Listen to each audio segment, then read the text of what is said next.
नमस्कार दर्शकों, स्वागत है आपका संवाद में, जहां आज हम बात करेंगे उस मुद्दे पर जो राजस्थान की सियासत में पिछले 2 महीने से गरमाया हुआ है। जी हां, और वो मुद्दा है एसआई भर्ती परीक्षा विवाद का।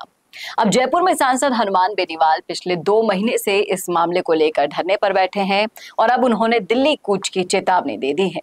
और इसी मुद्दे पर आज बात करने के लिए मेरे साथ मौजूद हैं राजस्थान में भजनलाल सरकार के मजबूत स्तंभ और राजनीतिक रणनीतिकारों में शामिल दिनेश पोद्दार जी, जो इस पूरे मामले में आज सरकार का पक्ष भी रखेंगे। सर, आपका बहुत बहुत स्वागत है। नमस्कार। सर, मैं आपसे ये जानना चाहूंगी कि हनुमान बेनीवाल पिछले 2 महीने से इस मुद्दे को लेकर लगातार अपना पक्ष रख रहे हैं, कह रहे हैं कि एसआई भर्ती रद्द होनी चाहिए क्योंकि इसमें भारी गड़बड़ियां हुई है। तो क्या आप मानते हैं कि इस परीक्षा में पारदर्शिता जो होनी चाहिए थी उसमें कहीं ना कहीं कोई चूक रही, कोई कमी रही? क्या कहते हैं? देखिए चेतना जी, हनुमान बेनीवाल जी हर बार कैमरे के सामने आते हैं और उनकी ये नाटक करने की आदत से हो गई है। एसआई भर्ती परीक्षा आरपीएससी की निगरानी में बिल्कुल पूर्णतः निष्पक्ष तरीके से हुई हुई है। अगर कहीं कोई अप्रत्याशित घटना हुई है तो उसकी जांच होनी चाहिए। आप ये बताइए, इस पूरी परीक्षा को रद्द करना क्या लाखों युवाओं के भविष्य के साथ खिलवाड़ नहीं होगा? यह छात्रों की नहीं, राजनीतिक रोटी सेकने की बात कर रहे हैं। लेकिन सर, जिस तरीके से हनुमान बेनीवाल का कहना है कि अगर उनकी मांगे नहीं मानी जाती है, उन्होंने जयपुर में भी बहुत बड़ा प्रदर्शन किया था, 1 लाख लोग उनके साथ आए थे और वो लाखों की इसी भीड़ को लेकर दिल्ली कूच करना चाहते हैं, चेतावनी दे रहे हैं, तो क्या सरकार इस दबाव से डर जाएगी? देखिए, भाजपा की सरकार इन धरनों और चेतावनियों की जो बात कर रहे हैं ना, धमकियों की, और इससे नहीं डरने वाली है। ये जो सरकार चलती है संविधान और कानून से चलती है। अगर कोई दिल्ली कूच करना चाहता तो करो ना। ये सरकार जनता की चुनी हुई सरकार है और जवाबदेह है बिल्कुल, लेकिन ब्लैकमेल नहीं चाहिए कि ये बेनीवाल जी बोल रहे हैं कि ये भीड़ जुटाना और नीति बनाना ये 2 अलग बातें हैं। जी, ये बिल्कुल सही कह रहे हैं आप, दोनों अलग अलग बातें हैं। लेकिन बेनीवाल ने आरोप तो ये भी लगाया कि डॉक्टर राकेश बिश्नोई की मौत के मामले में भजनलाल सरकार असंवेदनशील रही। तो क्या ये सरकार की विफलता के तौर पर आप देख पाते हैं इस मुद्दे को? देखिए, जब मामला ये सामने आया तो सरकार ने तुरंत एक्शन लिया, लेकिन जो बेनीवाल जी कह रहे हैं वो राजनीतिक नोटंकी के अलावा कुछ भी नहीं है। अगर उन्हें वास्तव में न्याय दिलाना ही था तो मीडिया के सामने खड़े होने से पहले ये एफआईआर की कार्रवाई करते, कोई कोर्ट के रास्ते पे चलते। तो इस तरह से ये जो बात कर रहे हैं तो ये नहीं करनी चाहिए उनको। भजनलाल सरकार बिल्कुल अपनी संवेदनशील सरकार है, लेकिन सरकार का मतलब ये नहीं है कि तात्कालिक तमाशा करना हो, बल्कि ठोस कार्रवाई करना है, जो उन्होंने की भी लेकिन क्या आपको नहीं लगता कि आरपीएससी की विश्वसनीयता को लेकर जनता में अब एक बहुत ही ज्यादा अविश्वास बढ़ चुका है?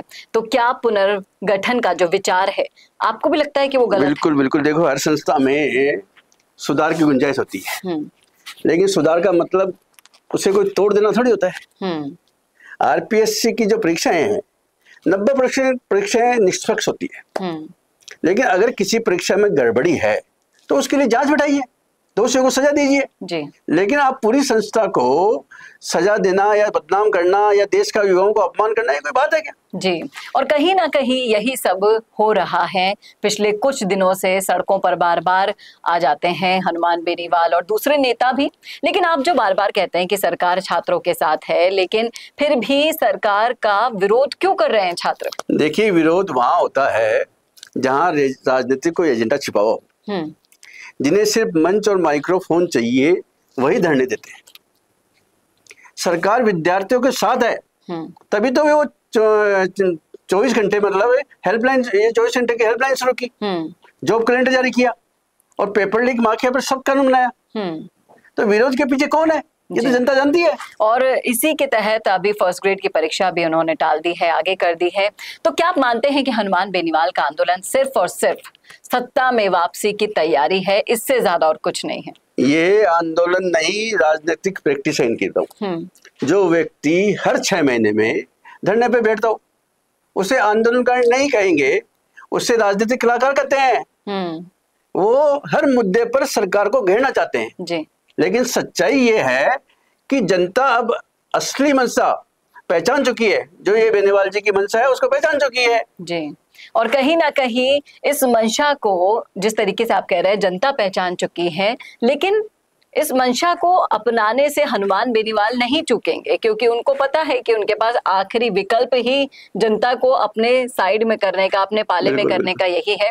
सिर्फ SI भर्ती मामला नहीं हो, SI भर्ती मामले से निकलकर वो पहुंचते हैं डॉक्टर बिश्नोई के मामले में, फिर एक और डॉक्टर के मामले में कूद पड़ते हैं, और लगातार इन सारे कह लीजिए आप कि जितनी भी विवाद हो रहे हैं उन विवादों में कूदना हनुमान बेनीवाल जी की आदत अब हो गई है कि वो हर जगह हर समाज के साथ खड़े होते हुए नजर आना चाहते हैं, जिससे ज्यादा से ज्यादा वोट बैंक उनकी तरफ हो जाए और 2028 की तस्वीर में वो कोई नया इतिहास रच पाए, कम बैक कर पाए। ये उनकी रणनीति है। बशर्ते होता क्या है ये तो आने वाला वक्त बताएगा। सर, इस मुद्दे पर अपनी राय रखने के लिए शुक्रिया। क्या कहते हैं आप, क्या सोचते हैं आप, क्या रखते हैं आप राय, रखिएगा जरूर कमेंट करके कमेंट बॉक्स में।